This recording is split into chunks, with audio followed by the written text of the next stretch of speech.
Hello दोस्तों, आप सभी को प्रभु यीशु मसीह के नाम में जय मसीह की, परमेश्वर के नाम की स्तुति और महिमा हो।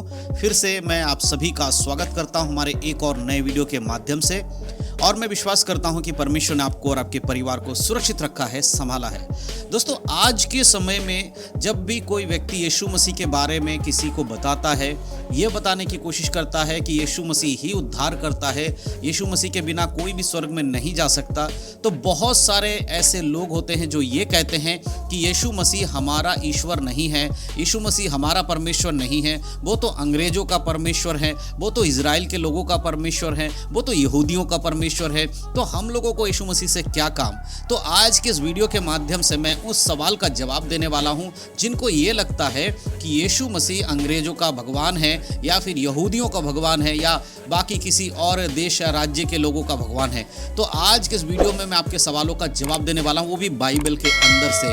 आज मैं आपको बताने वाला हूं कि यीशु मसीह किसका भगवान है। क्या सच में यीशु मसीह अंग्रेजों का भगवान है? क्या सच में यीशु मसीह यहूदियों का परमेश्वर है? क्या सच में यीशु मसीह जो है वो इजराइल के लोगों का प्रभु है? ये सारी बातें आज इस बाइबल के माध्यम से मैं आपको बताऊंगा, जो हमारे पास है। उस बाइबल में से वचन को दिखाकर मैं आपको बताने वाला हूं। तो आप बड़े ध्यान से आज के वीडियो को देखिएगा। अगर आपके साथ भी ऐसा होता है कि आप यीशु मसीह के बारे में लोगों को बताने जाते हैं तो वो आपको जवाब देते हैं कि यीशु मसीह हमारा परमेश्वर नहीं है, तुम्हारे मन को किसी ने बदल दिया है, तुम्हें किसी ने भरमा दिया है, हमारे वो परमेश्वर नहीं, हमारा परमेश्वर कोई और है, यीशु मसीह हमारा नहीं है, वो तो अंग्रेजों का। इस तरह से आपके सामने अगर कोई सवाल रखता है तो कैसे आपको जवाब देना है बाइबल के अंदर से, वो इस वीडियो के माध्यम से मैं आपको बताने वाला हूँ। तो सबसे पहले मैं आपको बाइबल के एक वचन पढ़ के सुनाना चाहता हूँ, वो है रोमियो की पत्री के अंदर से मैं पढ़ूंगा।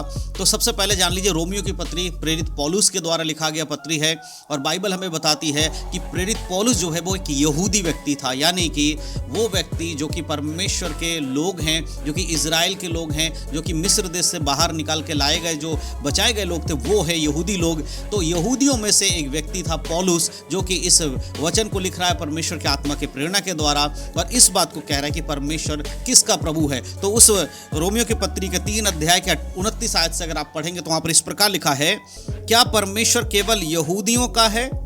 क्या अन्य जातियों का नहीं? हाँ, अन्य जातियों का भी है। यहां पर पौलुस इस वचन के माध्यम से क्या बताना चाह रहा है? ये कह रहा है, जो लोग ये कहते हैं कि यीशु मसीह हमारा नहीं है, वो ये सुन ले, यहूदी लोग भी यही कहते थे कि यहूदियों का ही परमेश्वर है, अन्य जातियों का नहीं है। इसलिए पौलुस खुद एक यहूदी होकर उनको कह रहा था, क्या सच में परमेश्वर केवल यहूदियों का है? क्या वो अन्य जातियों का नहीं है? तो इसको समझने वाली बात है कि परमेश्वर जिसने सृष्टि को बनाया, जिसने हमें बनाया, आपको बनाया, जब हम में से कोई भी नहीं था तो परमेश्वर था। जब आपका जन्म नहीं हुआ था, जब आपका कोई उत्पत्ति नहीं हुई थी, जब इस पृथ्वी की नींव नहीं डाली गई थी, तब कौन था? एक ही परमेश्वर था। उसी परमेश्वर ने पृथ्वी को बनाया, उसी परमेश्वर ने हम सबको बनाया। तो हम सब जो अलग अलग हो गए हैं, अलग अलग धर्म के लोग बनने लगे हैं, अलग अलग अपने मत के हो गए हैं, ये सब कैसे हुआ है? ये इंसानों ने अपने आप खुद को अलग किया है। परमेश्वर ने नहीं अलग करके उनको बनाया कि तू ये बन, तू ये बन, परंतु मनुष्य ने खुद ऐसा किया। लेकिन एक ही परमेश्वर है और वो है जो कि संसार को बनाने वाला है, और वो ही परमेश्वर यीशु मसीह है। तो यीशु मसीह केवल ये नहीं है कि वो अंग्रेजों का परमेश्वर है, वो इजराइलियों का परमेश्वर है। यीशु मसीह सबका परमेश्वर है। जो अपने नाक से सांस लेता है ना, जो इंसान है, उसका परमेश्वर केवल यीशु मसीह है, परमेश्वर है। इस बात को पौलुस यहां पर बता रहा, कह रहा है, क्योंकि एक ही परमेश्वर है जो खतना वालों को विश्वास और खतना रहितों को विश्वास के द्वारा धर्मी ठहराता है। चाहे वो खतना वाले या खतना रहित वाले, यानी खतना वाले वो लोग, यहूदी लोग अपने आप को कहते थे हम खतना वाले लोग हैं, तो कह रहा है कि खतना वाले लोग हो या अनखतना वाले, जिन्होंने खतना नहीं कराया, नहीं अन्य जाति के लोग हों, उन सब के लिए भी यही परमेश्वर है, अलग परमेश्वर नहीं है। इंसानों ने अपनी इच्छा के अनुसार, अपने मतलब के अनुसार खुद के लिए ईश्वर को बनाया है।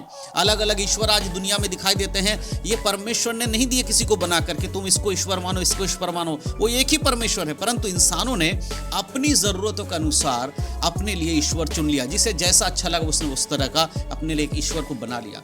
परमेश्वर ने इंसानों को बनाया है, लेकिन आज के समय में बहुत सारे लोग ईश्वर को ही बना देते हैं।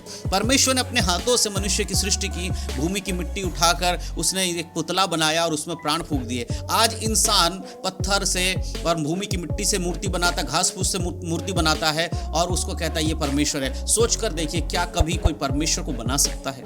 जिसने आपको बनाया, जिसने इस पूरी ब्रह्मांड को रचा है, क्या आप उसको रच सकते हैं? ये कहने वाली बात है कि हम उसको बना सकते, नहीं बना सकते परमेश्वर को। इसीलिए परमेश्वर किसी एक जाति धर्म का नहीं है, वो समस्त मानव जाति का परमेश्वर है। यीशु मसीह केवल यहूदियों के लिए नहीं क्रूस पर चढ़ाया गया था, यीशु मसीह क्रूस पर चढ़ाया गया था हर एक इंसान के लिए जो इस पृथ्वी पर जन्म ले चुका है या जन्म लेने वाला है। हर उस इंसान के लिए जो पापी है, उसके उद्धार के लिए यीशु मसीह का बलिदान हुआ। यीशु मसीह संसार में हर एक इंसान के लिए आए। तो आज जो लोग ये कहते हैं कि यीशु मसीह हमारा परमेश्वर नहीं है, वो ये जान ले कि यीशु मसीह ही पूरे मानव जाति का परमेश्वर है और एक दिन यीशु मसीह सबका न्याय करेगा। आज यीशु मसीह आपको मौका दे रहा है कि आप यीशु को जानो। देखिए, दुनिया के आरंभ से लेकर दुनिया के अंत तक कुछ भी रहे ना रहे, लेकिन परमेश्वर है और वो परमेश्वर कभी मिटने वाला नहीं है। तो जो व्यक्ति ये कहते हैं कि यीशु मसीह हमारा नहीं है, हमारे परमेश्वर नहीं है, तो ये बात जान ले कि यहूदी लोग भी यही सोचते थे कि यह परमेश्वर हमारा है और बाकी लोगों का नहीं है। तो पौलुस वहाँ कहता है कि क्या केवल परमेश्वर यहूदियों का है? नहीं, हमारा है परमेश्वर। जिसने यीशु मसीह पे विश्वास किया उसका है वो परमेश्वर। जिसने आज तक विश्वास नहीं किया उसका भी वो परमेश्वर ठहरेगा। वो हर एक जीव अंगीकार करेगी, हर जुबान कहेगी कि यीशु मसीह ही प्रभु है। एक समय आएगा जब हर कोई यीशु मसीह को अपना प्रभु मानेगा, लेकिन उस समय आपका मानने से कुछ नहीं होगा। अगर आज के समय में आप यीशु को अपने उद्धारकर्ता के रूप में नहीं मानते, तो उस समय में भी आपके मानने से कुछ नहीं होगा। समय आज है कि आपको अपने आप को पहचानना है कि आप कौन है और परमेश्वर कौन, इस बात को जानना है। इसलिए जो कोई ये कहता है कि यीशु मसीह हमारा परमेश्वर नहीं है, उसको आप यही कहिए कि बाइबल हमें बताती है कि यीशु मसीह जगत का परमेश्वर है, किसी एक विशेष व्यक्ति का परमेश्वर नहीं है। हम सब के लिए यीशु मसीह ने अपने प्राणों को दिया है। मेरे प्रियो, ये वचन जब आप पढ़ेंगे रोमियो की पत्री, उसका 3 अध्याय 29 आयत और 30 आयत, तब आपको अच्छे से समझ में आएगा। लोगों को समझा पाएंगे कि यीशु मसीह ही सब लोगों का परमेश्वर है।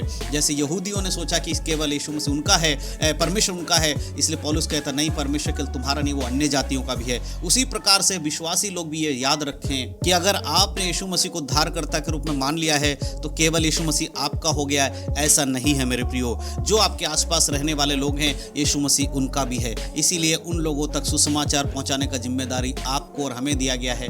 इसलिए उन लोगों को यीशु के बारे में बताइए और घमंड इस बात का करिए कि परमेश्वर ने हमें पापी होने के बाद भी हमें उद्धार दिया, हमें चुना है ताकि हम दूसरों के लिए उद्धार का कारण बन सके। तो इस वीडियो के माध्यम से जो जानकारी मैं आपको देना चाहता था कि बहुत सारे लोग ये कहते हैं कि यीशु मसीह हमारा खुदा नहीं है, तो आप उन्हें इन वचनों के आधारित समझा सकते हैं, उन्हें बता सकते हैं कि कैसे परमेश्वर ने जगत के छोर से आखिरी छोर तक, शुरू से लेकर अंत तक जितने भी मनुष्य हैं, उन सबके लिए अपने पुत्र को दिया है। पर परमेश्वर सबका है, किसी एक विशेष व्यक्ति या धर्म का नहीं है। परमेश्वर सभी के लिए है। इसीलिए परमेश्वर पर विश्वास करें और इस बात को समझें कि यीशु मसीह के सिवा कोई भी उद्धार करता नहीं है, उसके बिना कोई भी स्वर्ग में नहीं जा सकता। जब आप इन बातों को लोगों को बताएंगे तो वो विश्वास जरूर करेंगे और प्रार्थना करें कि परमेश्वर उनके हृदय को बदले, क्योंकि जब तक परमेश्वर किसी के हृदय में कार्य नहीं करेंगे तब तक पवित्र आत्मा का काम उनके जीवन में नहीं होगा। तो प्रार्थना के साथ रहें और मैं विश्वास करता हूँ इस वीडियो के माध्यम से जो जानकारी मैंने आपको दी, आपको समझ में आया है। प्रभु में बढ़ें, उद्धार में बने रहें। यीशु मसीह के नाम में आमीन।